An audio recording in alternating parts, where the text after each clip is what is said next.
ఈ మొక్క చూసారా, ఉలవలండి ఇవి. చూడండి, ఇవి కూడా లాస్ట్ ఇయర్ నేను వేయలేదు, వేయకుండానే ఆ వాటర్ ట్యాంక్ దగ్గర వచ్చింది. అప్పుడు ఏంటన్నది నాకు తెలియలేదు ఈ మొక్క. తర్వాత వేరే వాళ్ళు అడిగితే అది ఏంటిది అని అడిగితే, ఏంటమ్మా ఉలవలయ్యి అనేసి అన్నారు. అప్పుడు ఆ చెట్టు కొన్ని ఇలాంటి కాయలే తీసి ఇక్కడ పెట్టాను ఈ గోడ మీద పెడితే ఇందులో పడి ఇలా వచ్చినాయి మొక్కలు. చూసారా, ఇది లాస్ట్ ఇయర్ అయితే చాలా లేట్గా కాసిందండి కాయ.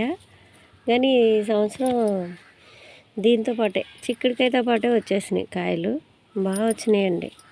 కాకపోతే చాలా మటుకు కింద ఉన్నాయి. ఇంకా చూడండి, చాలా కాయ కిందే ఉంది.